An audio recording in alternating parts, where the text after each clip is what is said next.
जो class formal class teaching का system है वो आप लोगों को कितना कोई चीज़ क्लियर करता है मुझे समझ में नहीं आता, क्योंकि मैं बहुत सालों से पढ़ रहा हूँ, पढ़ा रहा हूँ, लेकिन क्लास के एक पैटर्न में हम 45 मिनट्स में या 1 आवर में बहुत कुछ संक्षेप कर जाते हैं। और आयुर्वेद की यही एक सबसे बड़ी प्रॉब्लम है कि वो तो पहले ही इतना संक्षिप्त है, और उसको यदि और संक्षिप्त किया जाए और उसको प्रिसाइज किया जाए तो वो अंडरस्टैंडेबल नहीं रहता। दूसरी बात यह है कि चिकित्सा के लिए पढ़ाना और पढ़ाने के लिए पढ़ाना, इन दोनों में भी बहुत बड़ा अंतर हो जाता है। आयुर्वेद को सही समझ के लिए चिकित्सा के साथ और चिकित्सक को पढ़ाना चाहिए, जबकि हमारे अधिकांश अध्यापक बहुत अच्छे अध्यापक हैं लेकिन चिकित्सक नहीं, और हमारे बहुत अच्छे चिकित्सक हैं लेकिन वो अध्यापक नहीं। तो चिकित्सा और अध्यापन, इन दोनों का समन्वय, coordination of teaching and practices together will definitely be useful for all of us. We will try to coordinate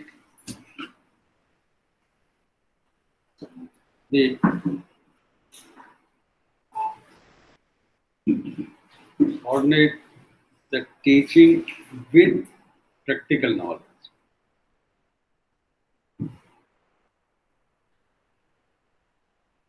एक दूसरी बात यह है कि हम चिकित्सा करते हैं तो चिकित्सा को केवल इतना समझ गए हैं कि कौन कौन सी औषधियां किन किन रोगों में कार्यकारी हैं। Efficacy of the drugs is main first area of Ayurvedic teaching. और efficacy of drugs का अगर हम जितने पब्लिकेशन देखते हैं, जितने रिसर्च पेपर्स देखते हैं, जितने रिसर्च प्रोजेक्ट्स देखते हैं MD PhD के, they all are based on the phytopharmacology of few Ayurvedic medicines, some compounds or some single medicines. Without knowing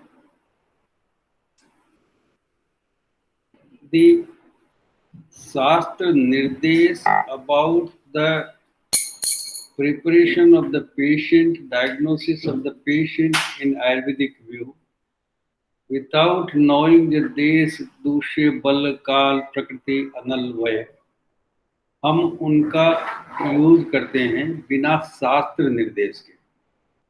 और शास्त्र निर्देश में केवल इतनी सी बात है कि ये इस रोगाधिकार में कही गई औषध है। तो ये इस रोगाधिकार में कही गई औषध है, लेकिन इस रोगी के लिए भी उत्तम है या नहीं है, इस अवस्था में भी उत्तम है या नहीं है, इस रोग की इस अवस्था में उसका क्या उपयोग होगा, इसका चिंतन हम नहीं करते। कल एक संभाषा थी, उसमें यही बात आई कि चरक के जो पहले 4 अध्याय हैं, तो पहले 4 अध्यायों में उसने बिल्कुल प्राइमरी जो फंडामेंटल कंसेप्ट हैं वो बता दिए। उसके बाद में औषधियों के भिन्न भिन्न वर्ग बता दिए। फिर जो बाह्य प्रयोग के लिए औषधियां हैं वो बता दी। फिर जो आभ्यंतर प्रयोग, कल्प प्रयोग, जो वैषज्य कल्पना के प्रयोग हैं उनके बारे में बता दिया। और उसके बाद में पंचासन महाकषाय बताए। तो ये जो 4 अध्याय हैं जिनको औषध चतुष्क कहते हैं, ये 4 अध्याय केवल उनके लिए है कि मंदानाम व्यवहाराय बुधानाम बुद्धिवर्धय। तो ये केवल इतने से काम से आयुर्वेद को अभी अंतिम रूप से हम यही इसी जगह पर है और आगे बढ़ नहीं रहे हैं। तो ऐसी स्थिति में आयुर्वेद का डेवलपमेंट रुक गया है केवल फाइटोफार्माकोलॉजी, और इसके कारण से हमारे बहुत सारे सिद्धांत अपरीक्षित है। They are not experienced, not practised, not understood. और जब तक ये अंडरस्टैंडिंग क्लियर नहीं होगी, जब तक वो प्रैक्टिस में नहीं आएंगे, तब तक उसमें परिष्कार की, रिवीजन की और उनके लोक व्यवहार की, सत्य और असत का निर्णय नहीं होगा। और ये अगर नहीं हुआ तो आपका विश्वास, आपका जो फेथ और एक असंशय सिद्धि, वो नहीं होगी। क्योंकि असंशय सिद्धि और यदृच्छा सिद्धि में एक भेद है। यदृच्छा सिद्धि का मतलब ये है कि एक्सीडेंटली बहुत सारे केसेस में बहुत सारी औषधियां यद्वा तद्वा भविष्यति येन केनापि यस्य कस्य तरोर्मूलम येन केनापि पेषितम, है ना, यस्मै कस्मै प्रदातव्यम यद्वा तद्वा भविष्यति। कुछ न कुछ तो हो ही जाएगा उनसे। और उसमें क्या है कि आप अपने स्टेटिस्टिक्स लगा करके और उसकी पी वैल्यू, टी वैल्यू सब कुछ निकाल देंगे, उसकी सिंगल और डबल ब्लाइंड स्टडी कर देंगे, उसकी कंट्रोल और ये सब स्टडी कर देंगे। तो स्टेटिक्स आप क्या फीड डाटा कर रहे हैं उसके ऊपर डिपेंड कर रहा है। लेकिन यदि आपने उसमें शास्त्र को फीड नहीं किया तो उस डाटा की उपयोगिता आगे आने वाली पीढ़ी के लिए क्या होगी। हमारे गिरीश जो है वो पूरे भारत के जो रिसर्चेज हैं पीजी और पीएचडी के, उनका एक उसके पास में संकलन है और वो सब अवेलेबल भी है, ऑनलाइन भी अवेलेबल है। बघेल साहब ने ये काम शुरू किया था बहुत साल पहले, कुछ बुक्स छपी, उसके बाद में उसका ऐप बना, उसके बाद में तो अब बड़ा अपडेटेड वर्जन उपलब्ध है। लेकिन आप देखिए उन सब में एक सिद्धांत पीछे चला गया है, एक टोटल जो अंडरस्टैंडिंग बननी चाहिए किसी रोग के लिए वो पीछे चली गई। तो इसके लिए मेरा निवेदन ये है कि देखिए रोग का हमें 4 कॉर्नर अरेंजमेंट करना पड़ेगा किसी भी रोग के लिए। क्यों? कि ये बात तय है कि रोग दोषों से होते हैं, रोग स्रोतस के कारण से होते हैं, रोग धातुओं की दुर्बलता के कारण से होते हैं, और सबसे बड़ा कारण है कि रोग अग्नि के कारण से होते हैं। रोगों में अग्निमान्य कर हेतु, दोष प्रकोपक हेतु, दूष्य दौर्बल्य कर हेतु और स्रोतो दुष्टि कर हेतु, ये 4 हेतु मुख्य हैं। जब 4 हेतु मुख्य हैं तो 4 ही तरह के ट्रीटमेंट होने चाहिए। ये जो आप औषधियां काम में ले रहे हैं ये केवल 2 सहर औषधियां हैं, उसमें धातु पुष्टि या धातु दौर्बल्य को समाप्त करने का कोई प्रावधान नहीं है। धातु दौर्बल्य को दूर करने का जो प्रावधान है वो उस धातु विशेष या उस दूष्य विशेष के संशोधन के पश्चात, उसकी धात्वग्नि की वृद्धि के पश्चात ही हो सकता है। हम आम को निराम करना सीख गए लेकिन स्रोतोशोधन करना नहीं सीखे। और स्रोतस के लिए, पथ के लिए पथ्य की आवश्यकता है। तो यदि हम आहार विहार पथ्य पूर्वक करें और व्यायाम और एक्सरसाइजेज उसको साथ में बताएं और रोग पर कार्यकारी औषधियां या दोष पर कार्यकारी औषधियां दें और उसके साथ में अपुनर्भव के लिए रसायन चिकित्सा भी बताएं, तो जो रसायन चिकित्सा है वो दूष्य दौर्बल्य को नष्ट करेगी, रोग पर जो कार्यकारी औषधियां हैं वो दोष प्रकोप को नष्ट करेंगी, अग्निवर्धक औषधियां जितनी भी हैं वो हमारे आहार से ही आएंगी, क्योंकि आहार ही अग्निमूलक है। आहार उस अग्नि का फ्यूल है और अग्नि उस आहार का पतन करती है। तो यदि आहार शुद्धि नहीं है तो अग्नि की शुद्धि भी नहीं होगी। और जितने भी विहार हैं वे क्षयवैगुण्य को नष्ट करने वाले उपाय हैं। तो यदि ये फोर कॉर्नर अटैक हमने नहीं किया चिकित्सा में, तो हमारी चिकित्सा एक संपूर्णता या टोटल ट्रीटमेंट नहीं होगा। एक लिमिटेड ट्रीटमेंट को, एक सिम्टम को या डिजीज को थोड़े टाइम के लिए एब्सेंट करना, ये ट्रीटमेंट का हमारा सिद्धांत नहीं। तो हमारा सिद्धांत एक टोटल ट्रीटमेंट का है, और उसके लिए हमें फिर से एक बार, हम बहुत वर्षों से चरक पढ़ रहे हैं, बहुत वर्षों से संहिताएं पढ़ रहे हैं, लेकिन संहिताओं को हम चलते चलते पढ़ रहे हैं। उसके अंदर जो तत्व है वहां तक नहीं पहुंच पा रहे हैं।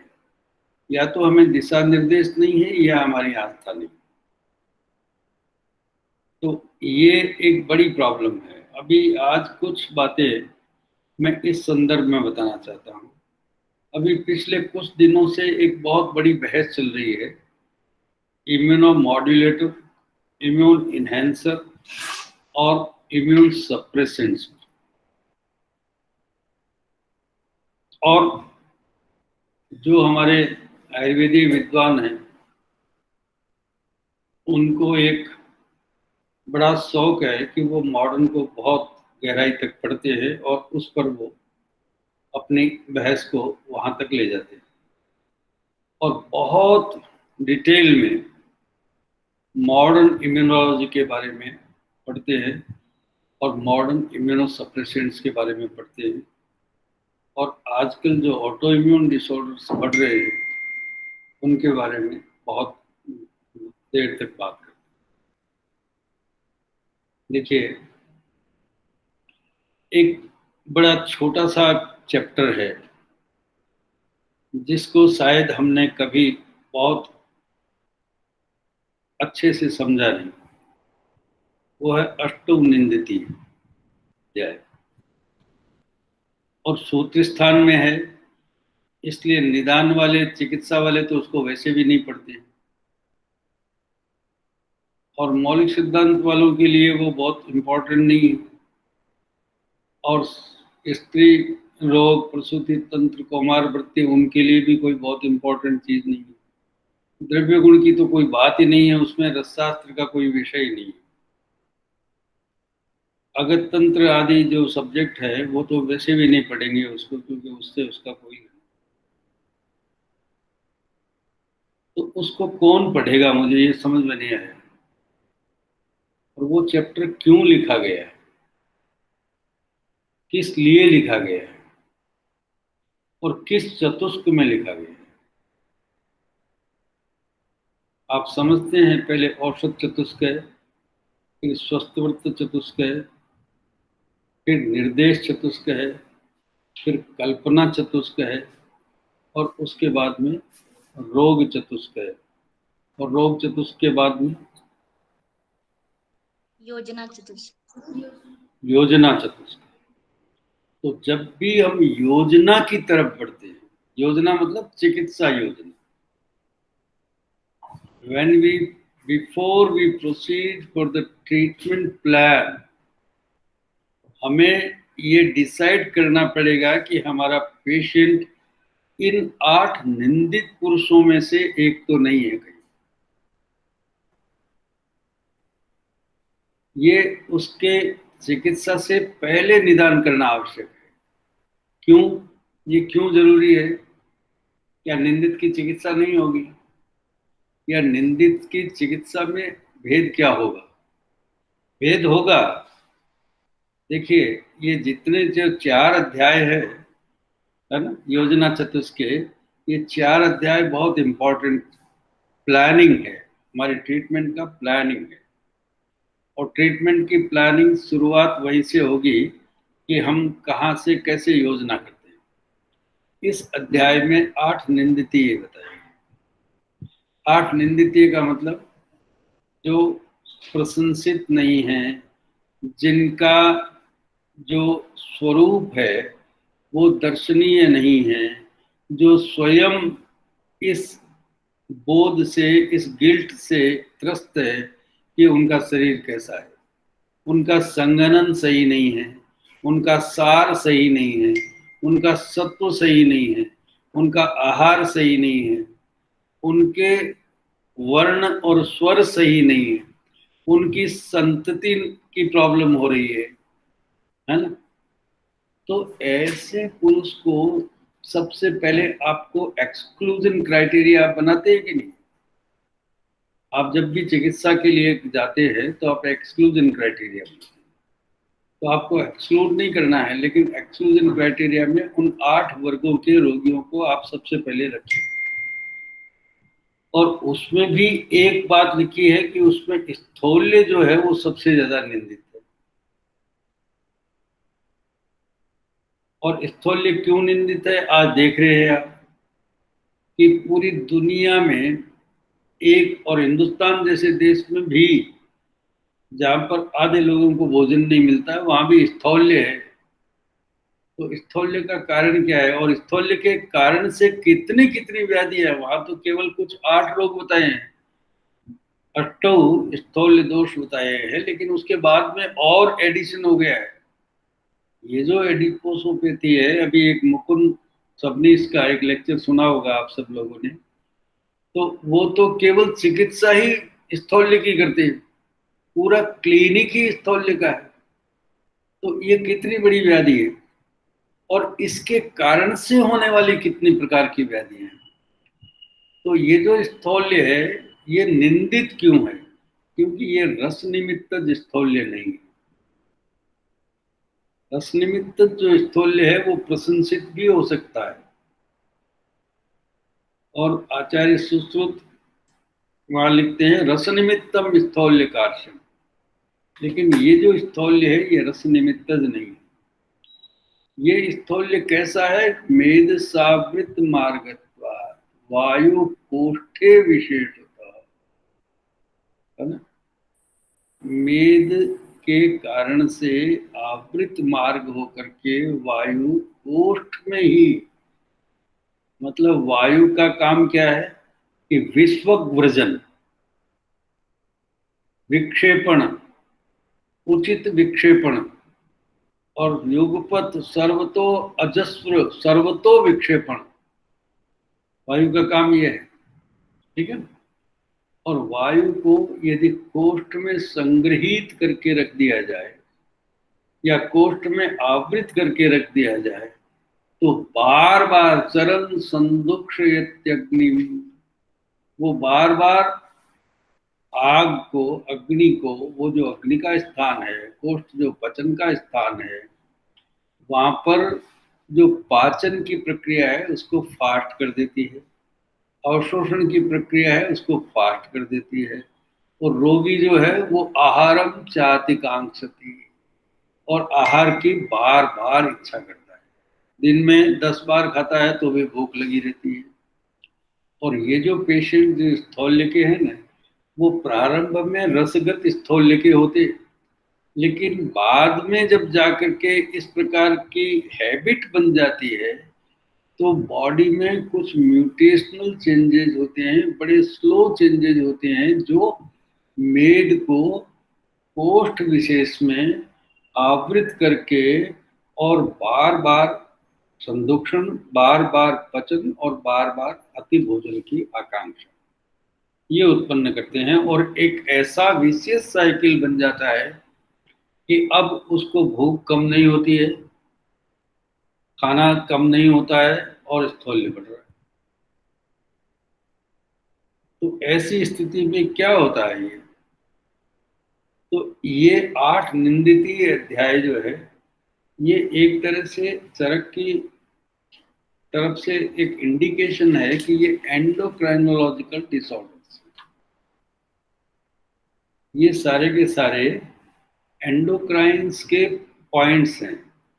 अब देखिए एंडोक्राइंस में यही होता है कि हिर्सुटिज्म होता है कि अतिलोम होता है, अति दीर्घ होता है, अति ह्रस्व होता है, वामन होता है, अति स्थूल होता है। ये जो कसिंग सिंड्रोम वगैरह जो है ना, वो भी इसी के अंतर्गत आ जाएंगे। जितने जो पिट्यूटरी के प्रॉब्लम्स हैं वो भी इसी के अंतर्गत आएंगे। जितने हाइपो और हाइपरथायराइडिज्म के पेशेंट हैं वो भी इसी के अंतर्गत आएंगे। जितने और अनेक प्रकार की जो एंडोक्राइंस हैं वो सब के सब इसी रोग के अंतर्गत आएंगे। और ये एंडोक्राइंस जो हैं वो उनके बारे में बहुत विस्तार नहीं किया चरक ने, एक ही अध्याय में दे दिया। लेकिन सबसे पहले जब आप योजना करते हैं तो first you attempt the patient कोई एंडोक्राइनोलॉजिकल डिसऑर्डर है या नहीं, और अगर एंडोक्राइनोलॉजी डिसऑर्डर है तो उसका जो ट्रीटमेंट कंसेप्ट है वो डिफरेंट, प्रोटोकॉल डिफरेंट हो जाएगा। इसलिए उसको क्या है कि आप एक बार एक्सक्लूड कीजिए, उसको सिग्निफिकेंटली उसको ऑब्जर्व कीजिए और उसको क्या है कि अलग रखिए और उसका ट्रीटमेंट डिफरेंट रखिए। अब ये बात एक जगह पर, लेकिन इसमें आप शायद आगे भूल गए हैं। इसी अध्याय में निद्रा के बारे में भी बताया गया। इस स्थौल्य का, इस मेदोदुष्टि का, इस मेदसावृत बात का जो बड़ा कारण है वो क्या है? ये आहारम चातिकांक्षति तो है, लेकिन इसमें एक आगे कुछ श्लोक दिया है।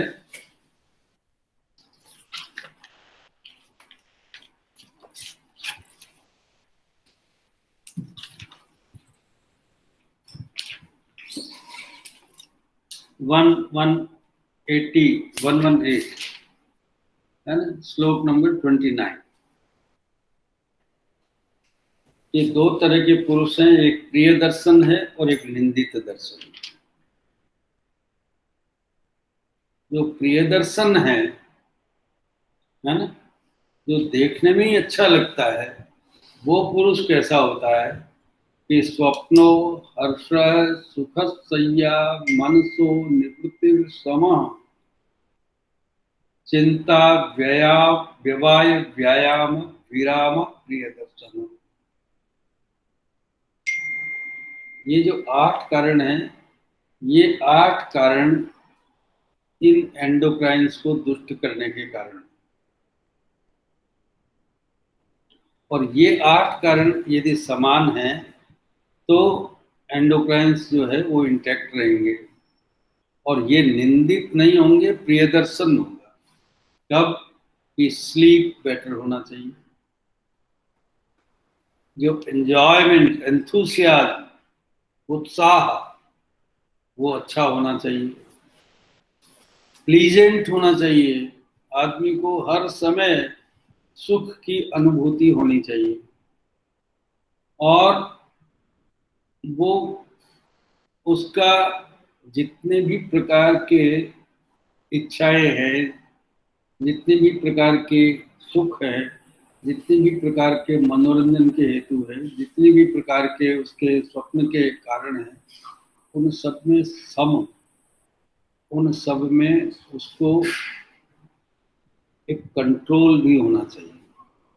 उन सब में एक स्वस्थ स्थिति में उसको रखने की क्षमता भी होनी चाहिए, उसको समन करने की, सप्रेस करने की उसकी इच्छा भी होनी चाहिए, और चिंता, व्यवाय और व्यायाम से विराम लेने वाला हो।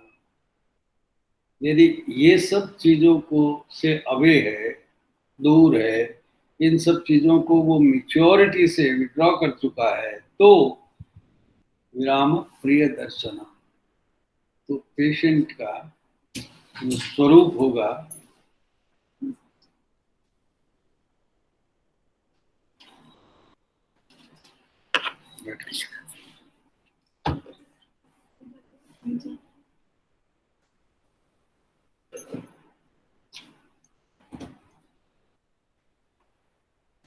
यहाँ पर क्या है कि ऑनलाइन और ऑफलाइन दोनों क्लासेस चल रही है। कुछ बच्चे यहाँ पर आ गए, कुछ क्या है कि ऑनलाइन। थोड़ी देर सुनो। तो ये जो अध्याय है, इसमें ये इस बात के बाद में क्या उसको भोजन करना चाहिए, कैसा विहार होना चाहिए, है ना, कैसा उद्वर्तन होना चाहिए, है ना, किस प्रकार से उसको सोना चाहिए, लेकिन लास्ट में एक नींद के लिए संप्राप्तता है। अभी थोड़े दिन पहले, आपका 2 साल पहले एनआईए में धन्वंतरी जयंती प्रोग्राम हुआ था राष्ट्रीय स्तर पर। उसमें आपने सुना होगा, एक सज्जन आए थे, वो स्लीप स्पेशलिस्ट थे, है ना, और उन्होंने स्लीप के बारे में, मॉडर्न के थे, बहुत बात बताई। लास्ट में आपने सुना होगा कि उसमें वहां पर कुछ बहस चली, और हमने ये बताया कि ये स्लीप की 3 अवस्थाएं हैं। यदा तु मनसि क्लांते कर्मात्मना क्लमान्वितः और विषयेभ्यो निवृत्तन्ते तदा स्वपिति मान। यदा, पहली बात तो यदा, और दूसरी बात तदा, कि जब ये 3 होंगे तब नींद आएगी। ये 3 क्या है कि मन अपने घोड़े दौड़ाना बंद कर देगा। मन जो है वो उपरम हो जाएगा विषयों से। मन जो है वो स्वस्थान में, हृदय में आ जाएगा। मन इंद्रियों में, या मन जो है वो विक्षेप में नहीं रहेगा। वो जो चंचल मन है वो क्या है कि थोड़ी देर के लिए स्थिर हो जाएगा। तो मन जब थक जाएगा तो, और कर्मात्मना क्लमान्वित है, और फिजिकल एक्टिविटी से थकान हो जाएगी। बहुत सारी दिन भर की क्रियाएं करते करते आदमी थक जाएगा। और विषयेभ्यो निवर्तन्ते, और यदि विषय की भोग की साधना अभी तक बाकी है तो सो ही नहीं सकता। अगर इंद्रियां कहीं ना कहीं मोबाइल देख रही है, फेसबुक देख रही है, व्हाट्सएप देख रही है, और उसमें उसको मजा आ रहा है, या कोई किताब पढ़ रही है उसमें मजा आ रहा है, या कोई कहानी पढ़ रही है उसमें मजा आ रहा है, इंद्रिय अभी संपृक्त है, तो तदा स्वपिति मान हुआ। अगर ये 3 स्थितियां नहीं है तो सो ही नहीं सकता आदमी। और स्लीप डिप्राइव्ड प्रॉब्लम है ये। तो इस अष्टोनिंदितीय अध्याय में यदि सबसे इंपॉर्टेंट कोई फैक्टर है कि जिसके कारण से ये निंदित अवस्थाएं हो रही है, जो प्रियदर्शन का कुदर्शन हो रहा है, प्रियदर्शन निंदित स्वरूप में बदल रहा है, उसका पहला कारण लिखा स्वप्न। और उसकी संज्ञाएं, उसकी बहुत विस्तार से उन्होंने टीका किया कि उसका स्लीप डिप्राइव नहीं हो। पेशेंट जो है उसको स्लीप, और आजकल की बड़ी समस्या यही है कि आप देख रहे हैं कि स्लीप की कमी से लोग बागों में स्थौल्य हो रहा है। और स्लीप की कमी से दूसरे दिन आप खुद देख सकते हैं कि रात भर सोया नहीं कोई पेशेंट, तो दूसरे दिन लोग कहेंगे क्या बात है, बीमार है क्या। मतलब वो प्रियदर्शनता समाप्त हो जाएगी और निंदित होना शुरू हो जाएगा। और बहुत सारे लोग इसके कारण से प्रॉब्लम में आ रहे हैं। तो अब देखिए, योजना करते समय सबसे पहले स्लीप की योजना करनी है, सबसे पहले आपको निद्रा की योजना करनी है, उसके बाद में स्वप्न, हर्ष, सुख, सैया, मन का सम, इनको करना है। उसके बाद में व्यायाम और चिंता, इन सब का विराम देना है। तब जाकर के इस शरीर को संभालना है। और इन सारी परिस्थितियों का जो निचोड़ है वो पहले अध्याय में, और यहाँ पर क्या लिखा है कि रात्रि स्वभाव प्रभवा मता ताम भूत धात्री। दिन भर में जितना जो भूत का लॉस होता है, पंचभूत जो हमारे कॉन्स्टिट्यूशन का एक बहुत बड़ा अहम हिस्सा है, वी आर ये देहो यम पांच भौतिका है ना, खादयस चेतना सृष्टा धातवा स्मृत है। ये शरीर जो है वो पंच महाभूत से बना हुआ है, और पंच महाभूतों का जो रिपेयरमेंट है वो भूत धात्री निद्रा, जो रात्रि स्वभाव प्रभवा निद्रा है, उससे होता है। उसको भूत धात्री कहते हैं। भूत धात्री, भूत धात्री का मतलब वो समस्त भूतों को मां की तरह से प्रीणन करती है, रिपेयर करती है। जो डेफिशिएंसी दिन भर में हुई है उनको रात भर में वो रिपेयर करती है, और यही ऑर्गेनिक रिपेयर का सबसे बड़ा पहलू। ताम भूत धात्री प्रवर्तन्ति तज्ञा, और अदरवाइज तो वो काल रात्रि है। काल रात्रि और भूत धात्री में क्या फर्क है कि अगर आपने विषय से निवृत्ति नहीं ली, मन के घोड़े अभी भी दौड़ रहे हैं, है ना, और फिजिकली आप टायर्ड नहीं है, है ना, तो वो काल रात्रि है, वो म्यूटेशंस हो रहे हैं। धीरे धीरे हम असुख आयु की तरफ बढ़ रहे हैं, दुख आयु की तरफ बढ़ रहे हैं, और दुख आयु का एक स्टेज यहां से होगा कि वो अष्टु निंदिती हो। ये लिखा है कि अकाले अति प्रसंगाच न निद्रा निसेविता सुखायुषी परा कुरिया काल रात्रि इवापरा। सुखायु दूर होती चली जाएगी, काल रात्रि नजदीक आती चली जाएगी, है, एजिंग बढ़ जाएगी, और अकाल में अति प्रसंग से और नींद के नहीं सो लेने से ये दिक्कतें हो।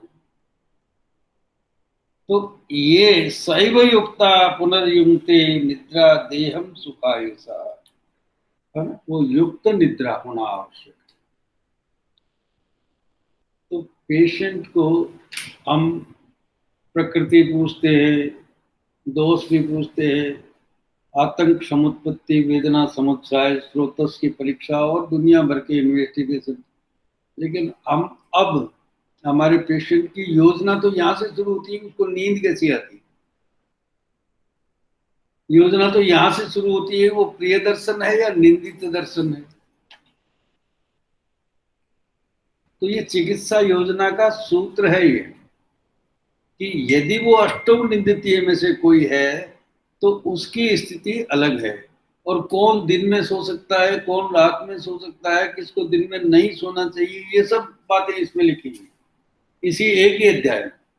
तो इस अध्याय में जितना निंदित के बारे में बहुत संक्षेप में लिखा है, लेकिन निद्रा के बारे में बहुत विस्तार से लिखा है। तो मतलब क्या है इसका कि ये निद्रा जो है वो अष्टम निंदितीय का सबसे बड़ा कारण है। आहार के बारे में नहीं लिखा है यहाँ, आहारम चातिकांक्षति लिखा है ना। जो रात भर जागेगा वो रात भर क्या कहेगा, रात को 2 बजे 2:30 बजे तक ये स्विगी और जोमेटो वाले आपको हॉस्टल में पिज्जा ला करके देते हैं, क्योंकि इनकी 24 घंटे की सर्विस है। और किसी को आ गई सनक के मैं अब पिज्जा खाना है, कॉफी लेनी है, तो ये बेचारे इसी के लिए बैठे हैं कि चलो कोई ऑर्डर दे रहा है तो पहुंचाएंगे। और रात को 2-2 3-3 बजे तक लोग बाग खाते, क्योंकि आहारम चातिकांक्षति। और फिर वो रात्रि जागरण भी है, गप्पे मार रहे हैं, कुछ और कर रहे हैं। आधी दुनिया इस तरह की प्रॉब्लम से ग्रस्त है। इसलिए ये एक अध्याय है जिसके बारे में यहां से आपको समझना चाहिए। अब दूसरी बात यह है कि इसका लंघन करवाना है या उल्लंघन करना। लंघन और व्रंगणीय अध्याय,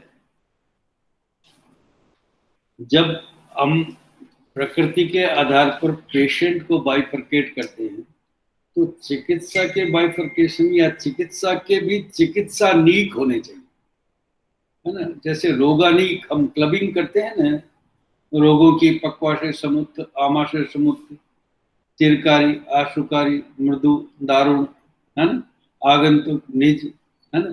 तो ये रोगों का क्लबिंग है। और लंघन, वृंघन और संतर्पण, अपतर्पण ये चिकित्सा का क्लबिंग। चिकित्सा के आगे जाकर के अनेक अनेक भेद हो जाएंगे, अनेक अनेक औषधियां हो जाएगी, अनेक अनेक कल्पनाएं हो जाएगी, है ना। उसकी औषध मात्रा और औषध काल और बहुत सारी चीजें, लेकिन उसके ग्रुप तो होंगे ना कोई। वो ग्रुप जो है वो या तो लंघन वृंघन होगा या तर्पण तर्पण, बस इतनी सी बात है। अब इस अध्याय में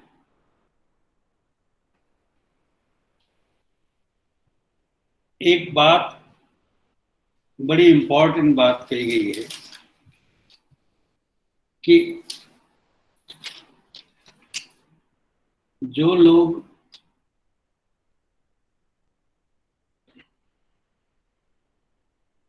धातु क्षय जनित रोगों से पीड़ित है, उनकी चिकित्सा औषध से नहीं होगी, आहार ही रेव वृंगण।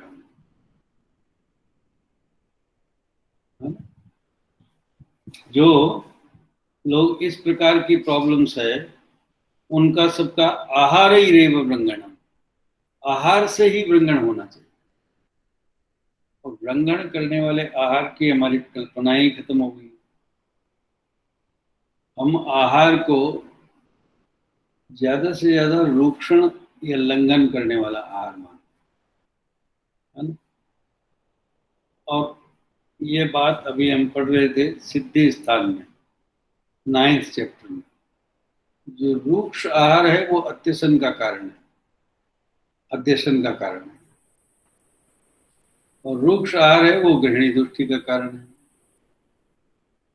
रूक्ष आहार जो है, रूक्ष संतुष्ट भोजन, ये आजकल की बड़ी कॉमन बात है। तो इसमें रूक्षण की बात नहीं है, लंघन की बात है और वृंगण की बात है।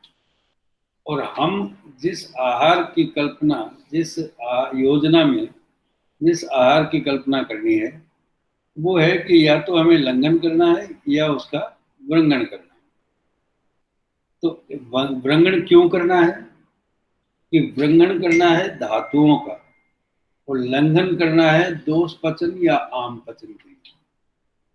ये दोनों एक साथ कर सकते हैं, ऐसा नहीं। प्रवृत्तिर उभयश्चतु, जब कभी भी हम करेंगे इस प्रकार की चिकित्सा करेंगे तो ये दोनों चिकित्साएं, क्योंकि शरीर में जिन चीजों का क्षय हुआ है उनकी वृद्धि भी करनी है, और जिन चीजों की वृद्धि हुई है उनका समन करना है। और ये सभी प्रक्रियाएं हमें आपको प्लान बताती है यहाँ पर कि किस तरह से किस किस रोग में आपको लंघन करना है, मध्य बल हो तो क्या करना है, उत्तम बल हो तो क्या करना है, अवर बल हो तो क्या करना है ना। तो ये सब जो स्थितियां हैं, इन सब स्थितियों में एक चैप्टर आपको बहुत संक्षेप में दे दिया कि ये 10 प्रकार के शोधन जो है वो लंघन के लिए होते हैं, 10 प्रकार के क्रियाक्रम, और इसी तरह से कुछ वृंगण के उपाय हैं। अब चिकित्सा हमें चलो नहीं भी करनी है तो भी हमें निदान तो करना है कि वो लंघनीय है या वृंगणीय है। लंघनीय है तो इन 10 प्रकारों में से कौन सा लंघन करवाना अपेक्षित है, तो ये निदान का विषय है। और निदान पूर्वक ही चिकित्सा हो सकती है। निदान का मतलब केवल रोग निदान नहीं है। निदान का मतलब क्या है कि उसकी अवस्था का निदान, उसकी चिकित्सा के लिए निश्चितीकरण, उसका कंफर्मेशन, ये तो हमें करना पड़ेगा। तो इसलिए ये जब चिकित्सा, अभी हम बीच में एक बात भूल गया मैं कि इम्यूनोमॉड्यूलेंट और मॉड्यूलेटर और इम्यूनोसप्रेसेंट आजकल बड़ा अल्लाह गुल्ला है कि ये कुछ डिजीजेज जो है वो ऑटो इम्यून डिसऑर्डर्स में डाल दी गई। और ऑटो इम्यून डिसऑर्डर्स के पेशेंट हमारे पास में तब आते हैं कि जब वो कम से कम साल 2 साल चिकित्सा लेकर के आते हैं और कुछ खास तौर से कुछ स्टेरॉइड, प्रेडनिसोलोन, वाइसोलोन जैसे लेके आते हैं और ले रहे हैं, या बहुत समय तक लेने के बाद में बंद कर दिए हैं, या कुछ इस तरह के जॉइंट पेन के लिए कुछ इस तरह के आजकल नई नई औषधियाँ आ गई हैं, वो लेते हैं और 2-2, 3-3 स्टेरॉइड्स लेते हैं कई बार, और साथ में क्लोरोक्विन लेते हैं, हाइड्रोसल्फेट, HCQS। तो ऐसे पेशेंट क्यों लेते हैं ये सब और उनका क्या रिजल्ट होता है, आप अपने पेशेंट्स में देख सकते हैं कि उनके क्या रिजल्ट। बहुत कम पेशेंट ऐसे होते हैं कि जो उस चिकित्सा से ठीक हो सकते हैं। क्यों? कि ये क्या काम है, ये क्या करती है। मैं एक उदाहरण देता हूं कि अगर आपके शहर में 10 पुलिस पोस्ट है, या आपके देश के ऊपर कोई 100 आर्मी के पोस्ट हैं, और किसी एक पर आक्रमण यदि ज्यादा हो गया है किसी कारण से, तो आप दूसरी पोस्ट से, नेबरिंग पोस्ट से अपनी आर्मी डिप्लॉय करेंगे और उस आक्रमण को ध्वस्त करेंगे। यही होता है कि शहर में एक जगह कोई ज्यादा समस्या हो गई है तो दूसरे थाने से पुलिस बुलाई जाएगी और उसको कंट्रोल किया जाएगा। तो ये जो इम्यूनिटी मैनेजमेंट है वो इस तरह का मैनेजमेंट है, ये बड़ा टेम्परेरी मैनेजमेंट, कि आपके लंग्स में यदि कोई इस तरह की इम्यून प्रॉब्लम हो गई है तो आप बॉडी के सारे सिस्टम को, वहां पर क्या है कि इम्यून सिस्टम को एक बार डिप्लॉय करेंगे और उसके लिए कुछ प्रेडनिसोलोन, बाइसोलोन जैसी चीजें देंगे, और उसके कारण से वहां का जो लोकल जो सर्कुलेशन है, सेचुरेशन है, वो बढ़ा देंगे, है ना। और उसके कारण से वहां पर थोड़ी देर के लिए वो चीज कंट्रोल हो जाएगी। बहुत सारे कोरोना के पेशेंट्स बहुत दिनों तक इस तरह की दवाइयां ले लेकर के ठीक हुए, है ना, होते हैं। लेकिन ये सब टेम्परेरी अरेंजमेंट है। यदि आपने टाइम से जिस आर्मी को माइग्रेट किया है और डिप्लॉय किया है वहां पर, अगर उसको वापस नहीं भेजा गया वहां पर रेगुलर पोस्टिंग पर, तो वो जो रेगुलर पोस्टिंग वाला प्लेस है वो खत्म हो जाएगा। और हो यही रहा है कि आप उस ऑर्गन को सेव कर रहे हैं, क्योंकि एक्स्ट्रा प्रोटेक्शन दे करके, एक्स्ट्रा सील्ड दे करके, एक्स्ट्रा डिफेंस दे करके, लेकिन बाकी जो सिस्टम है उसको आप वीक कर रहे हैं। और वो क्या है कि वीकनेस आपकी बहुत लंबे टाइम तक, अब क्या है कि ये तो स्पेशलिटी का जमाना है। अब जो पल्मोनोलॉजिस्ट है वो कहेगा कि मैंने का काम तो लंग्स को ठीक करना था, अब हार्ट की प्रॉब्लम हो गई या किडनी की प्रॉब्लम हो गई तो उसको दिखाइए। लेकिन पेशेंट के लिए तो ये पेशेंट तो होल है ना, पेशेंट तो परेशान हो रहा है ना। तो ये जो इम्यून सप्रेसेंट्स है वो ये करते हैं कि मेद सावृत मार्गत्वा, वायु कोष्ठे विशेषता है, उस कोष्ठ विशेष में, उस सराउंडिंग में, उस बाउंड्री में, उस जनरल बॉडी के लिए जो यूजफुल पदार्थ है उसी में उसको समेट करके रखते हैं। तो उसको क्या है कि वो एक बार उसको ठीक कर लेते हैं या उस इमरजेंसी को मैनेज कर लेते हैं। लेकिन उस इमरजेंसी मैनेजमेंट के बाद में क्या होता है वो आप देख रहे हैं। तो इसलिए ये जो तरीका है ये मेडिकली प्रूव्ड तरीका नहीं है, ये ट्रिक है। ये बहुत ट्रांजिएंट फेज में होनी चाहिए, बहुत थोड़े टाइम के लिए, शॉर्ट टर्म इसका यूज होना चाहिए। और जहां भी ये शॉर्ट टर्म यूज हुआ उसके बाद में आपके हाथ में रहता ही नहीं है कि उसको विड्रा करें। उसको विड्रा करेंगे तो फिर वही प्रॉब्लम हो जाएगी, क्योंकि आपने उसका जो पोषण है वो आहार से नहीं किया। का कौन सा श्लोक है वो शिवगंगा? आहार रेव प्रंगणम। सर वो 16 चैप्टर में है सर, सूत्र स्थान। 16 चैप्टर में है। जी सर।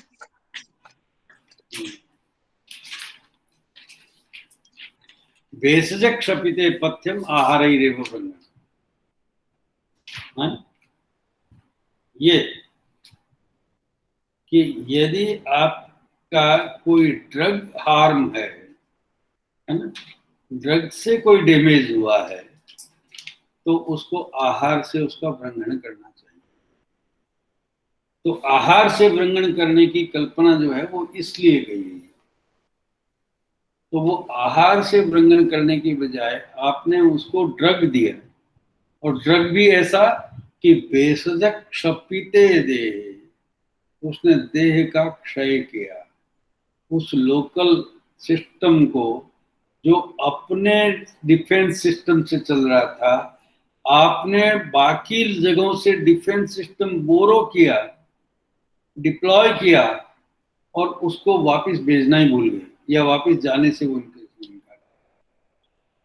तो ये जो कंडीशन है, ये आयुर्वेद में बहुत अच्छे ढंग से लिखी गई है कि कोष्ठे विशेषता। अगर अगर इसी को आप चिकित्सा स्थान में पढ़ेंगे तो वायु कोष्ठे विशेषता, यही शब्द आप अगर वापिस चिकित्सा स्थान में पढ़ेंगे तो कोष्ठे विशेषता में क्षारम पिबेन नारा, है ना, वहां क्षार की उपयोग करना चाहिए, है ना।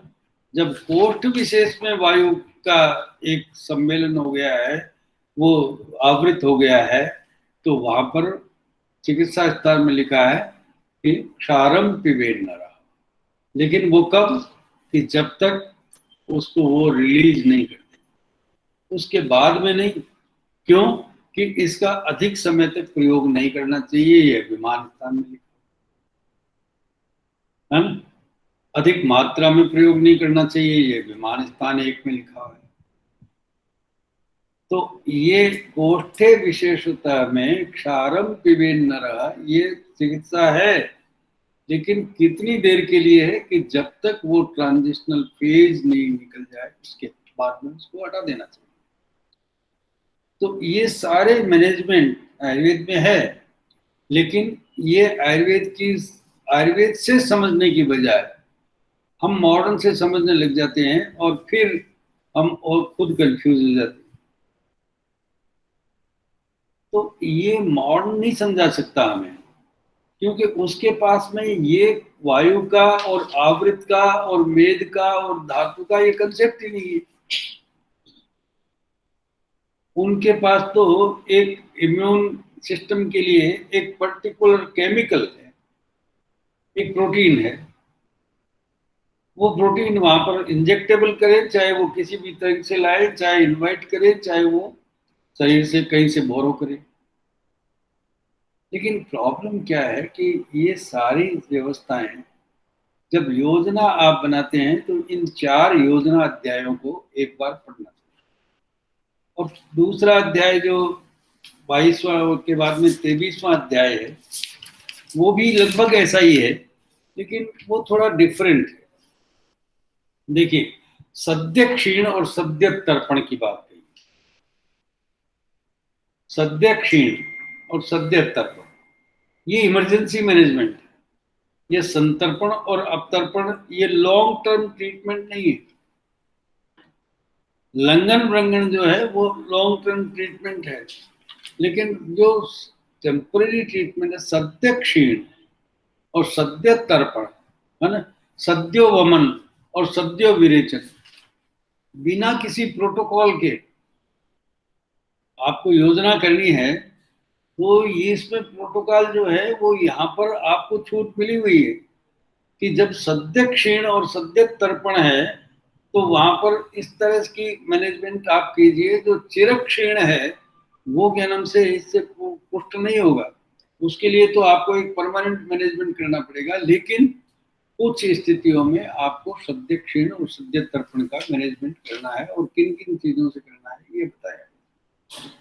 लेकिन 24वां अध्याय उस योजना चतुष्क का लास्ट चैप्टर, कि before you proceed to diagnose a दोषिक स्ट्रक्चर, आप बहुत जल्दी में हैं और आपको वात पित्त कफ जानना है ना? और वात पित्त कफ के बिना आपकी चिकित्सा क्रम शुरू नहीं होगा। लेकिन वात पित्त कफ को जानने से पहले आप रक्त को जान लीजिए। क्यों? कि विधि शोणित है या नहीं। क्यों है विधि शोणित ये अध्याय? कि विधि शोणित इसलिए है कि ये प्राण का डिस्पेंसर है, ये जीव है, रक्तम जीव इति स्थिति, ये लाइफ की सीट है ना? ये जितने भी वाइटल फूड है, जो हमारी सामग्री है, उसको अंतिम सेल तक पहुंचाने वाला एक सेंट्रल पूल है। युनक्ति प्राणिनाम प्राण शोणितम यनो, ये प्राणियों के शरीर के हर मॉलिक्यूल को प्राण को डिस्पेंस करता है, प्राण सप्लाई करता है, जीव सप्लाई करता है, बायोलॉजी देता है, केमिस्ट्री नहीं देता है। ये एक बायोलॉजिकल इवेंट है। और 25% या 33% of the body cells are blood cells, ठीक है ना? इसलिए सबसे पहले वात पित्त कफ को नहीं बताया इसने। ये कहता है कि जब योजना करनी है तो सबसे पहले ब्लड को देखिए, और आप भी ऐसा ही करते हैं। मॉडर्न में भी ब्लड टेस्ट ये करवा लो, वो करवा लो, वो करवा लो, वो करवा लो। क्यों करवा लो? कि इस ब्लड से क्या है कि आपको क्रिएटिन कितना है, यूरिया कितना है, हीमोग्लोबिन कितना है ना, सीबीसी कितना है, ईएसआर कितना है ना, एलएफटी क्या है, आरएफटी क्या है, ये सब इससे मिल जाएगा। क्यों मिल जाएगा इससे? क्योंकि ये परिणाम आपद्यमान धातु है, और परिणाम आपद्यमान धातुओं का एक सेंट्रल पूल है। इसमें वो सब धातु मिल जाएंगे, सब इंडिकेशन मिल जाएंगे। और यदि ये सम्यक है तो फिर आगे बढ़िए। और यदि यहाँ पर प्रॉब्लम है तो 3 प्रॉब्लम होंगी। एक, उसकी जो चेष्टा हानि होगी, एक संज्ञा हानि होगी, और लास्ट में चेतना की हानि। मद का मतलब सक्ता नलपत द्रुताभासम चलस्खलित चेष्टा, चेष्टाओं में स्खलन। पेशेंट चल ही नहीं पा रहा है ढंग से, बोल ही नहीं पा रहा है, सुन ही नहीं पा रहा है, देख ही नहीं पा रहा है, अनाउंसमिया है ना? ऐसी कंडीशन में ये चेष्टा हानि है। फिर संज्ञा हानि ये क्या है कि उसकी लॉ कॉन्शियसनेस, पेशेंट अपने आप को एक्सप्लेन नहीं कर पा रहा है, अंडरस्टूड नहीं कर पा रहा है कि व्हाट आई एम फीलिंग। मूर्छा, मूर्छा का मतलब मूर्छा होगा नहीं होगा, लेकिन मूर्छा की कई स्टेजेस है। लो कॉन्शियस, और उसके बाद में उसका पेशेंट होश में ही नहीं है, उसको क्रेटनीमिया हो गया है, एसिडीमिया हो गया है, बिलिरुबिनीमिया हो गया है। तो दोष को चिकित्सा करेंगे या उसकी संन्यास की चिकित्सा करेंगे? तो रोग के निदान के बाद में आप उसकी चिकित्सा में सबसे पहले ब्लड को प्योर कीजिए, क्योंकि वहां उष्ण तीक्ष्ण शीत उष्ण सब कुछ देने के से होगा नहीं। यहाँ तो रक्त की चिकित्सा करनी पड़ेगी, क्योंकि रक्त में जीव है। रक्त एक जीवन धातु है ना? रस तर्पण करता है, रक्त जीवन का हेतु है। और जीवन के हेतु को आपको सबसे पहले प्लानिंग में उसको ध्यान में रखना है। तो ये जो 4 अध्याय हैं, ये योजना के अध्याय, और ये 4 अध्याय शुरुआत कहां से होती है कि वो पुरुष प्रशंसित है या निंदित, प्रिय दर्शन है या अप्रिय दर्शन। प्रिय दर्शन है तो कोई प्रॉब्लम नहीं है, आप आगे बढ़िए। और अप्रिय दर्शन है तो उसको वही एक बार एक्यूट कीजिए, उसको बताइए कि भाई ये प्रॉब्लम है, इसका तो स्पेशलाइज्ड ट्रीटमेंट करना पड़ेगा, this has some specific problems. ये क्या है कि ऐसी बीमारियां नहीं है इसको जो इस सामान्य बीमारियां होती हैं। इसको ज्वर का भी ट्रीटमेंट करना है तो उसको ध्यान में रख करके करना पड़ेगा, रक्त पित्त का ट्रीटमेंट करना है तो भी उसको ध्यान में रख के करना पड़ेगा। तो सामान्य निदान स्थान में प्रवृत्त होने से पहले ये कैटेगराइज करना पड़ेगा पेशेंट को कि ये कैसा है, उसके बाद में लंघन व्रंगन या संतर्पण अवतर्पण में से क्या करना है और फिर ब्लड के बारे में बात करना। अब 4 अध्याय आपको अन्नपान विषयक अध्याय, पूरे 4, और उसमें हम इस कल्पना से, हम इस कंसेप्ट से बाहर जा ही नहीं सकते, क्योंकि ये आचार्य कहते हैं आहार संभव वस्तु रोगाचार संभव, कि food is the only culprit for the disease production and only for the health production। ये रोग और स्वास्थ्य दोनों आहार संभूत हैं। आहार संभूत है तो अन्न की परिकल्पना करनी पड़ेगी, और अन्न की परिकल्पना जो है वो हिततम क्या है और अहिततम क्या है उसकी एक जनरल लिस्ट दे दी आपको यज्ञपुरुषी, एक बड़ी लिस्ट कि ये इस वर्ग में ये हिततम है। लेकिन अगर उसको और डिटेल पढ़ना है तो फिर 27वें अध्याय में जाइए, और ये 11 एकादश वर्ग है, सूख धान्य, समी धान्य, है ना, और इक्षु वर्ग, जल वर्ग, मध्य वर्ग, सुरा वर्ग, और दुनिया भर के दुग्ध वर्ग, मूत्र वर्ग, मांस वर्ग, फल वर्ग, शाक वर्ग, ये सब वर्ग बता दिए। और ये और भी जुड़ गए होंगे, हो ही गए, बहुत सारे माइग्रेट हो गए, बहुत सारे 16वीं शताब्दी में आए, बहुत सारे 18वीं शताब्दी में आए, अब आते ही चले जा रहे हैं, है ना। अब तो मलेशियन फूड और थाई फूड और कॉन्टिनेंटल फूड और मैक्सिकन फूड और इटालियन फूड और चाइनीज फूड और सब आगे, तो इन सब की नई कैटेगरी बना लीजिए। उसमें धान्य क्या है, कुधान्य क्या है वो देख लीजिए, उसमें जांगम क्या है और स्थावर क्या है वो देख लीजिए, उसमें गुरु क्या है और लघु क्या है वो देख लीजिए, उसमें उष्ण तीक्ष्ण क्या है और शीत स्निग्ध क्या है वो देख लीजिए, उसमें रुक्ष क्या है, संदुष्ट क्या है वो देख लीजिए। तो ये तो बड़ा सिंपल है कि आप देख करके बता सकते हैं कि ये आहार जो है वो वातिक है, ये पैथिक है, ये इसको बढ़ाने वाला है, ये इसके लिए सूटेबल है, ये इसके लिए सूटेबल है। ये तो बड़ी सामान्य कल्पनाएं हैं। और थोड़ा और जानिए तो कल्पना को जानिए कि वो कल्पना कैसे की गई है ना। स्निग्ध स्नेह रहित कल्पनाएं हैं बहुत सारी, बहुत सारी जल रहित कल्पनाएं हैं, बहुत सारी फर्मेंटेड कल्पनाएं हैं, बहुत सारी जो है वो कल्पनाएं ऐसी हैं कि जो प्रिजर्व्ड है, पैक्ड है, और केवल उनको गर्म ही करना है और काम में लेना। तो ऐसी सारी कल्पनाओं का उस शरीर के म्यूटेशंस पर जो प्रभाव पड़ने वाला है, उसमें एक अध्याय और बीच में लिखा, वो है रस आत्रेय भद्र काव्य। उस आहार वर्ग और यज्ञपुरुषी, इन दोनों के बीच का अध्याय है। क्यों कि आचार्य चरक ने पहला मेजरमेंट, जब आपको मेजर करना है ना, तो मेजरमेंट का पहला आधार ही रस विमान अध्याय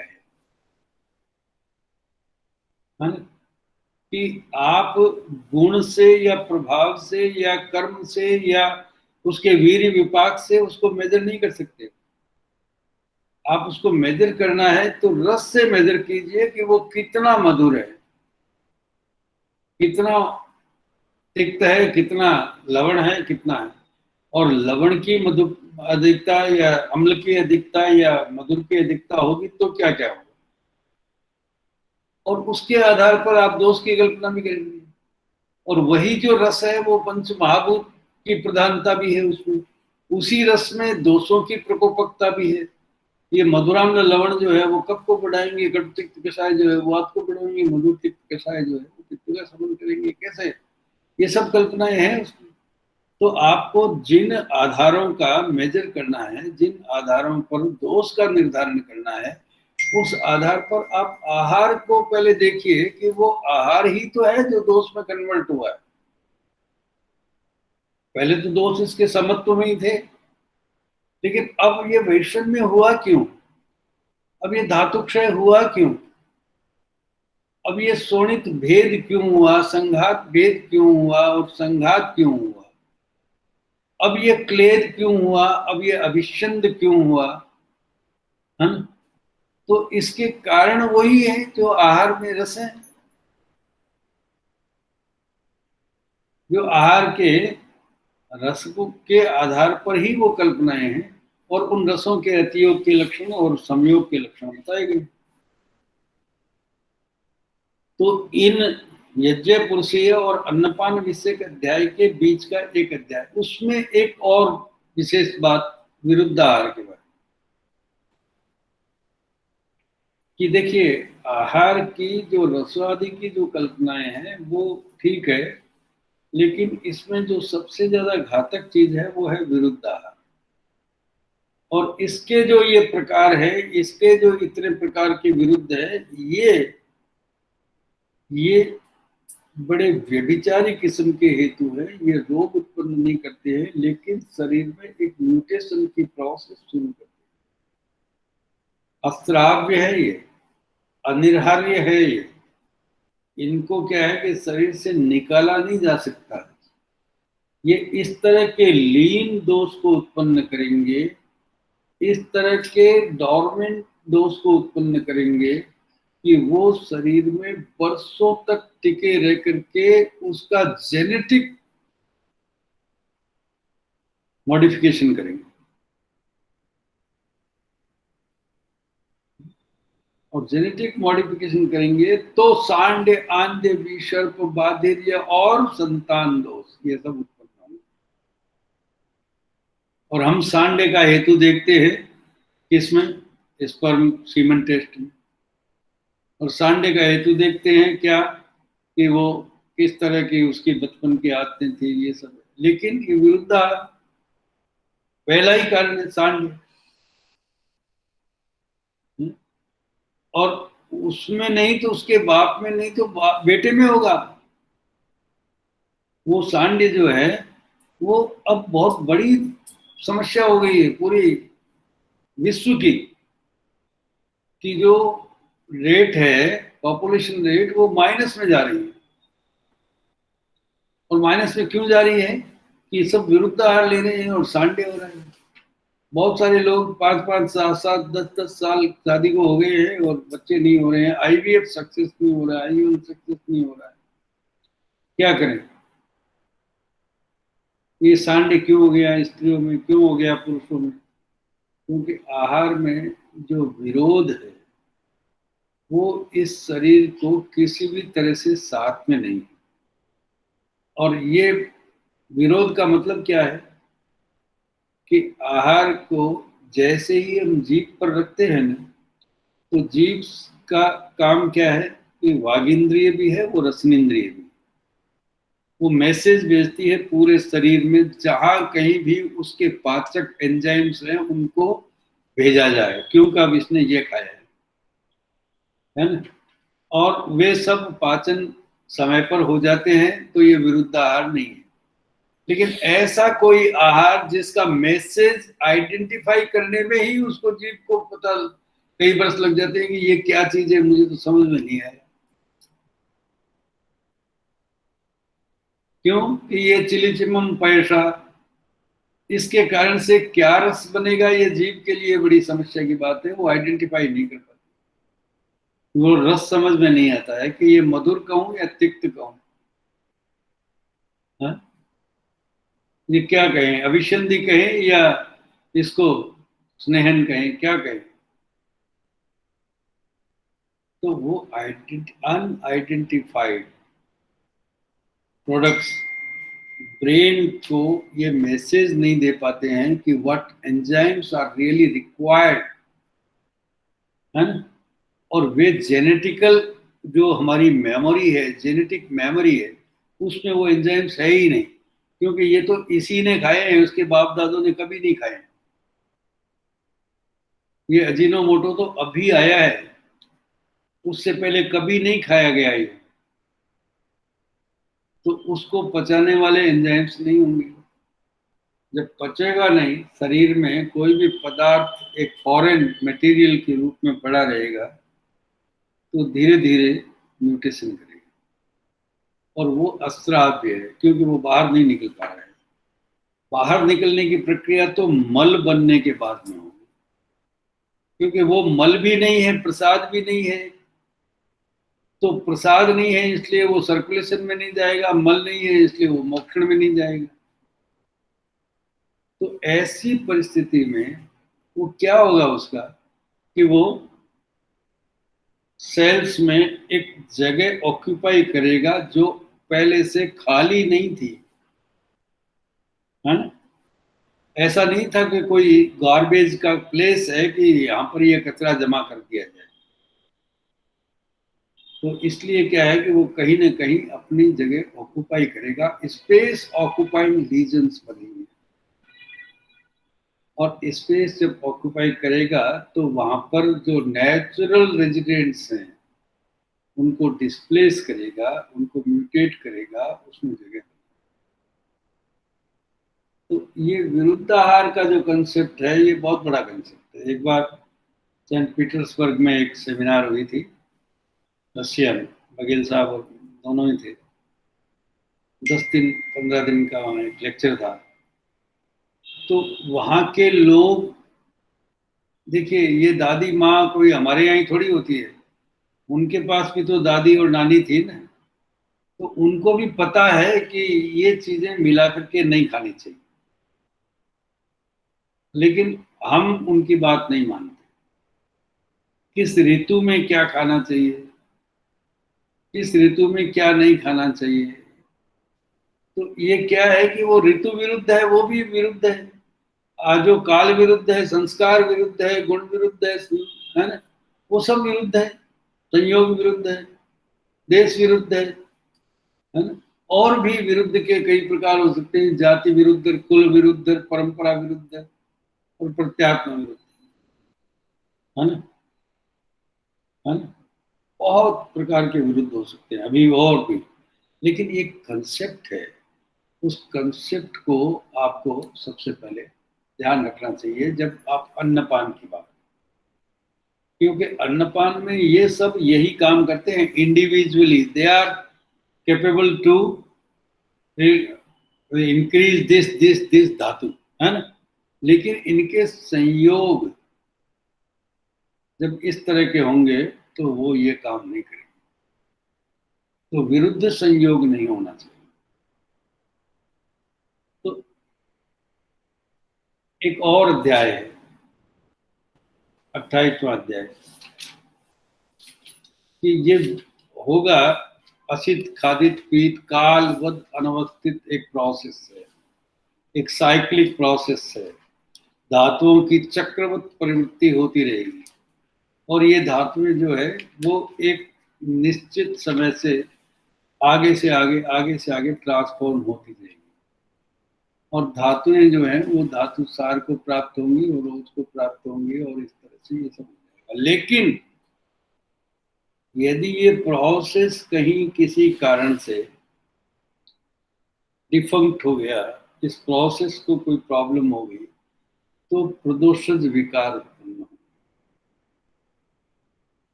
और वो जो प्रदोषज विकार है वो इस तरीके से धातुओं को दुष्ट करके इस प्रकार से रोक। अब इसमें एक बात है कि एक धातु प्रदोषज विकार है और एक धातु क्षय के विकार है। क्षय और प्रदोषज विकार, ये दोनों विकार अलग अलग है। देखिए, क्षय का मतलब क्या है कि उसका पोषणहीनता, और प्रदोषज का मतलब यह है कि पोषण, दूषण की अधिकता। दूषण और पोषण का अंतर है ना। उसका दूषण किससे होगा कि जो भी पाचन की जो कालवत अनवस्थित एक नित्य निरंतर अजस्त्र चलने वाली, युगपत चलने वाली जो प्रोसेस है, वो कहीं प्रोसेस जो है वो बंद हो गई, क्योंकि ये निरंतर परिणाम आपत्ति मानता है। निरंतर जो परिणाम आपत्ति मानता है वो ही स्रोतस की श्रवणशीलता है। जो स्रोतस की डिस्पेंसिंग या इन्फिल्ट्रेशन या परमिएशन डिपेंड करता है कि वो उस लेवल तक ट्रांसफॉर्म हो चुका है जिस लेवल के छिद्र या जिस लेवल की कॉलोनी वहां पर है। रक्त धातु की कॉलोनी में वो रस को छोड़ेगा और रस धातु की कॉलोनी में वो रक्त को छोड़ेगा। लेकिन वो रसत्व को आप प्राप्त हो जाए या रक्तत्व को प्राप्त हो जाए या मांसत्व को प्राप्त हो जाए, जो रसत्व को प्राप्त नहीं हुआ वो प्रदोषज विकार। और वो जो प्रदोषज विकार है, या दुष्ट रक्त हो गया, दुष्ट रस हो गया, तो वो प्रदोषज विकार है। और वो जो प्रदोषज विकार है वो रोगों के लिए प्रारंभिक सूत्र है कि अब ये मैनिफेस्टेशन का एक बड़ा प्राइमरी स्टेज है कि ये धातु जो इस पूरे सिस्टम को डिफेंड कर रहा था, डिजीजेस को डिफेंड कर रहा था, दोषों को डिफेंड कर रहा था, वो अब कोलैप्स हो रहा है। वो डिफेंस सिस्टम जो है वो कोलैप्स हो रहा है। और डिफेंस सिस्टम कितने देर में कोलैप्स होगा ये उस पर डिपेंड करता है कि वो लक्षण कितने हैं, 1 2 3 4 कितने, अश्रद्धा, अरुचि, सास्य, वैरिष्यम, नयन, प्लव, कितना है ना, कितने लक्षण हैं उस पर डिपेंड करता है। और वो कितने धातुओं में है, और उत्तान धातु में है कि गंभीर धातु में है ना? और उसके साथ में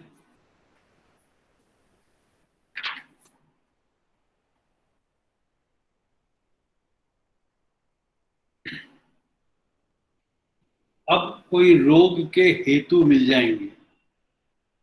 यदि किसी उस समय ही रोग के हेतु विरुद्धाहार या व्यभिचारित हेतुओं से या विप्रकृष्ट हेतुओं से वो रोगी, या लीन दोष का समय, या देश काल के अनुरूपता, ये सारे सपोर्टिंग काजेज, समुत्थान विशेष उसमें मिल जाएंगे तो रोग उत्पन्न हो जाएंगे। लास्ट में लिखा ज्वरस्तमः, है ना, अश्रद्धा, चारुचि, सास्य, वैरिष्यम, आरसज्ञता, लास्ट में ज्वरस्तमः, ज्वर उत्पन्न हो।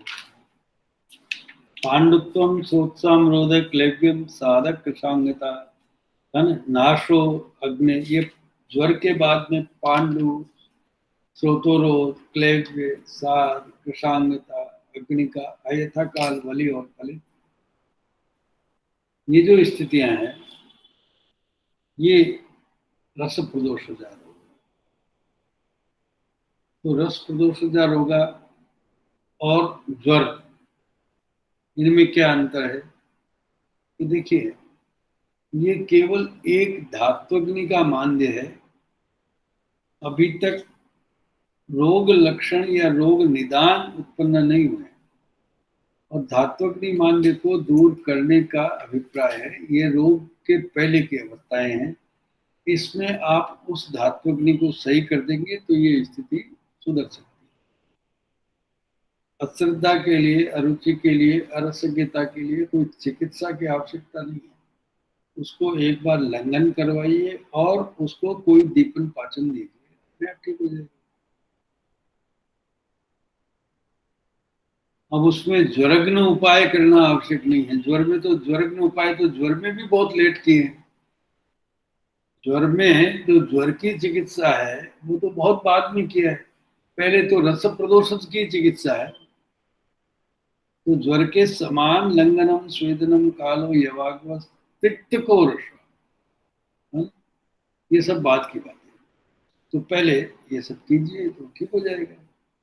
यवागो दीजिए।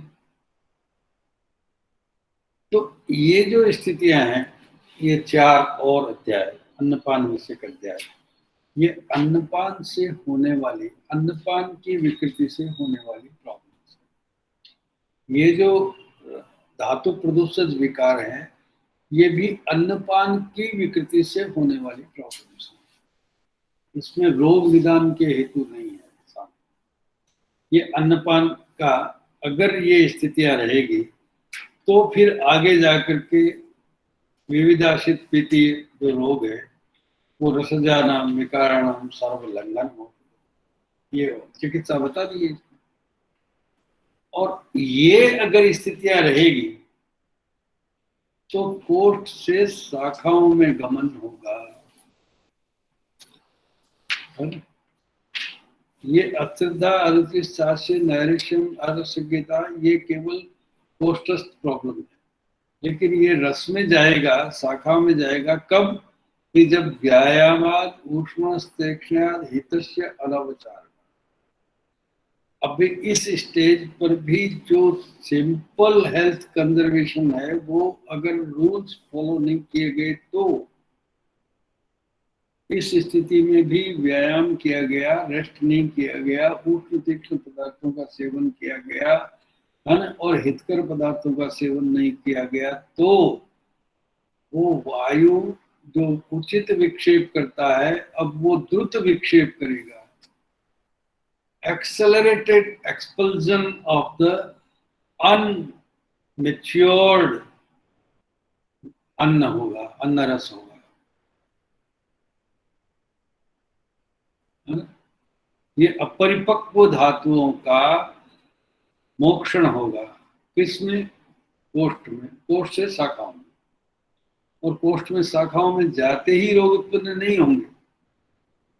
तत्रस्थास्य विलंबन्ते,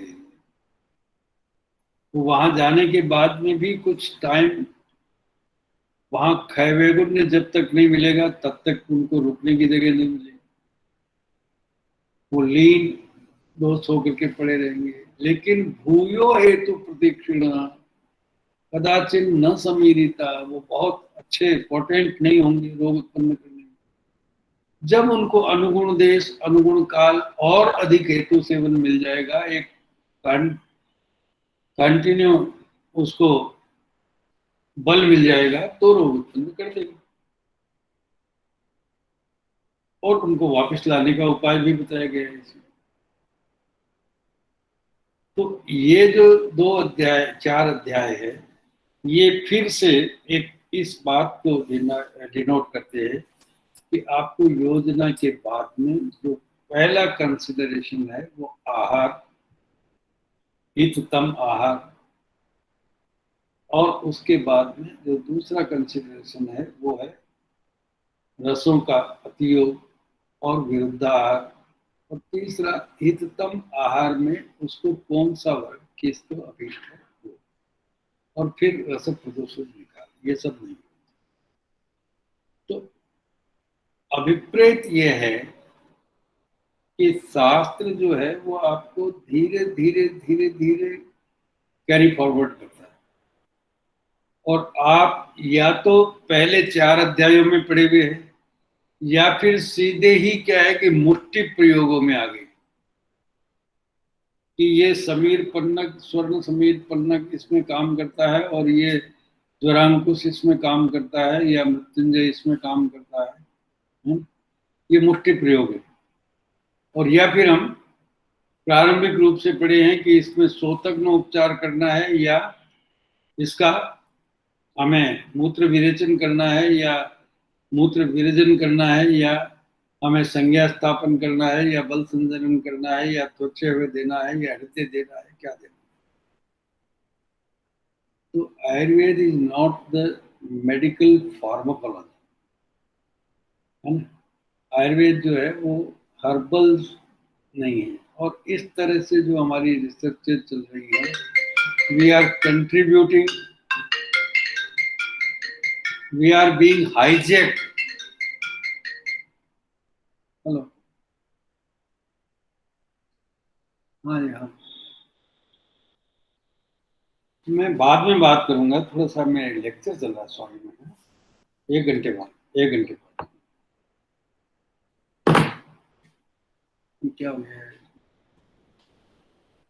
क्या हो गया? हाँ सर, शुरू है सर। सब चल रहा है। हम्म? ऑन है सर आप? ऑन है हाँ ना? सर खाने तो मैं तो खुद ही नहीं दिख रहा हूँ। सब दिख रहे हैं। सर चल दिख रहा है सर। ओके वैसे इस पे नहीं आ रहा बस। Okay.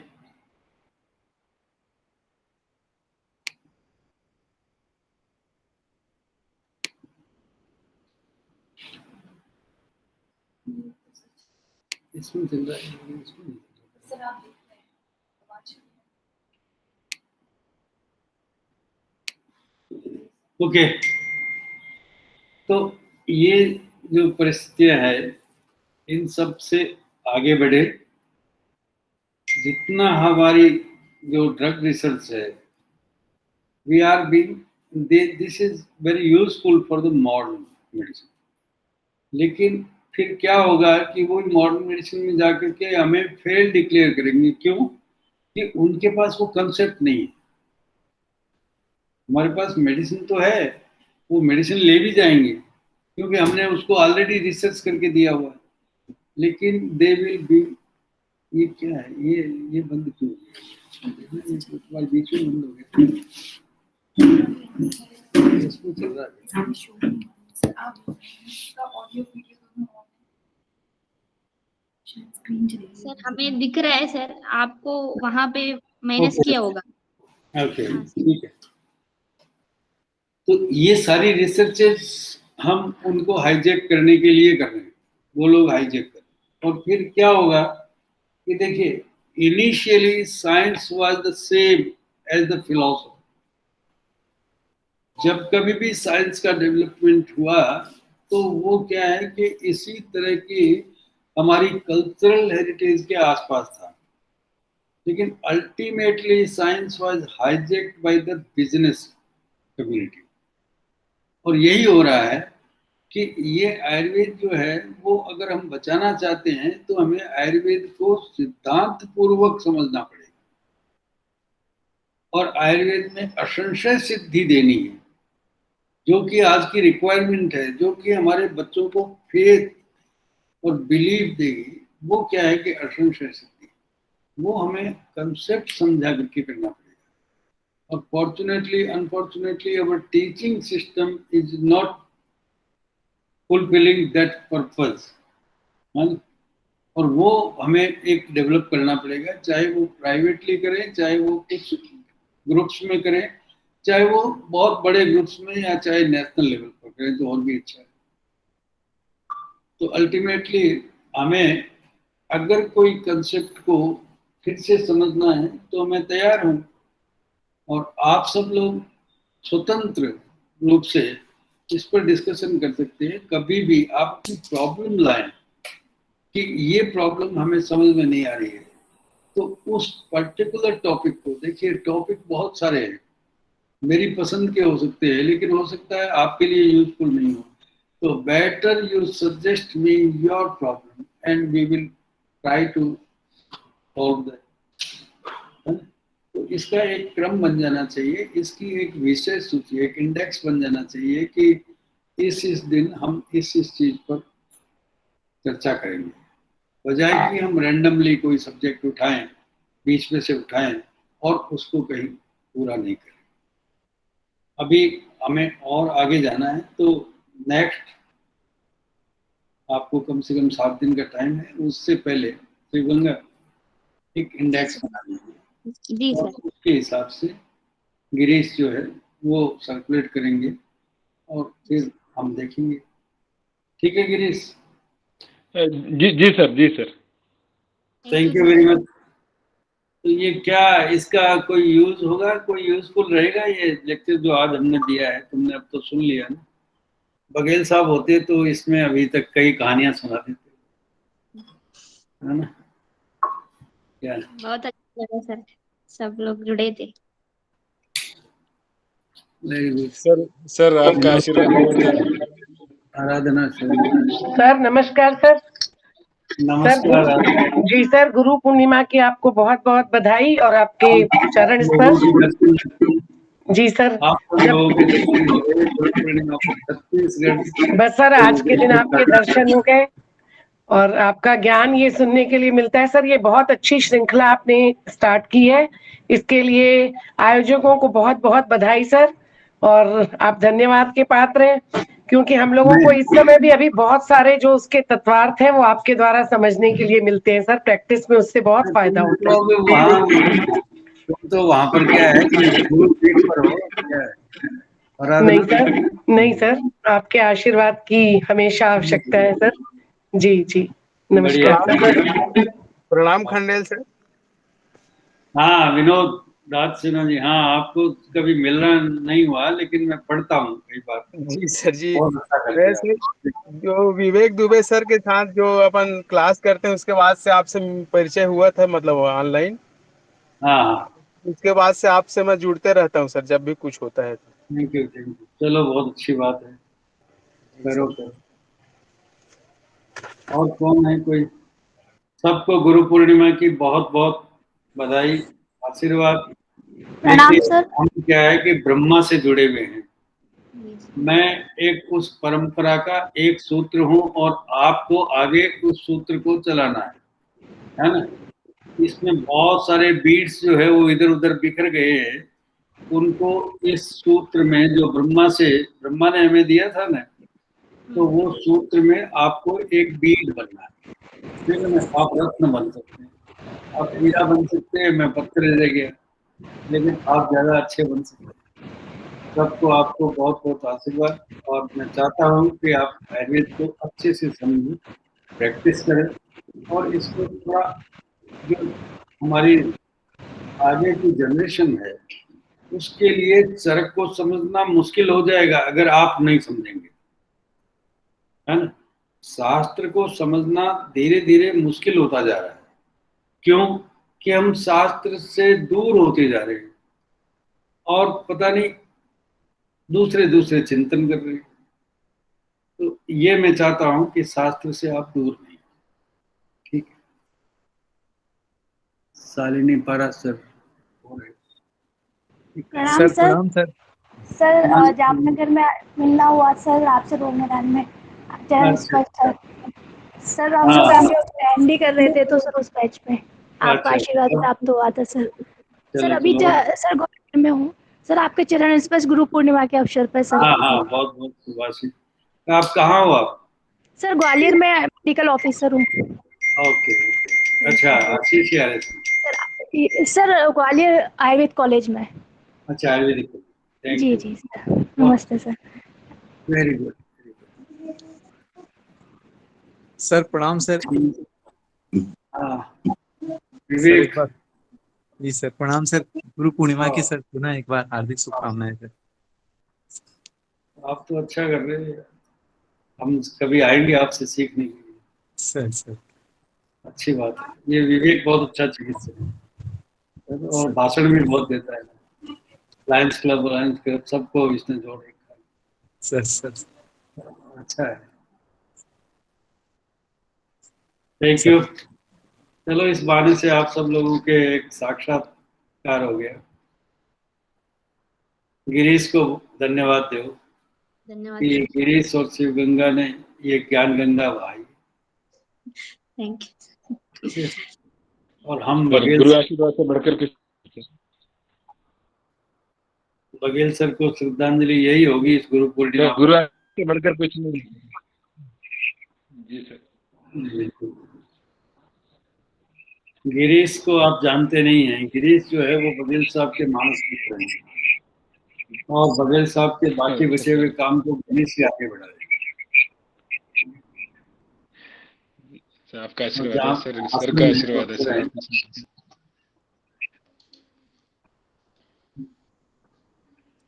Thank you so much ठीक है, थैंक यू वेरी मच। और कोई प्रश्न है आप लोगों का? क्वेश्चन है कोई? या अभी प्रश्न जैसी स्थिति आप में आई नहीं, कुछ ज्यादा ही क्लिष्ट हो गया तो प्रश्न कहाँ से आएंगे? ऐसा हो गया क्या? हेलो सर, नमस्ते। हाँ Jully, yes sir. Sir Guru Purnima की हार्दिक शुभकामनाएं सर। बहुत बहुत शुभाशीष तुम्हें भी। और ठीक है, वहीं मेरे में हो कहीं तुम? सर हरदोई में मेडिकल ऑफिसर हूँ सर मैं। अच्छा, वो सरकारी नौकरी, चलो बढ़िया। जी सर। हमारे एक मित्र हैं राम बाबू द्विवेदी जी, उनसे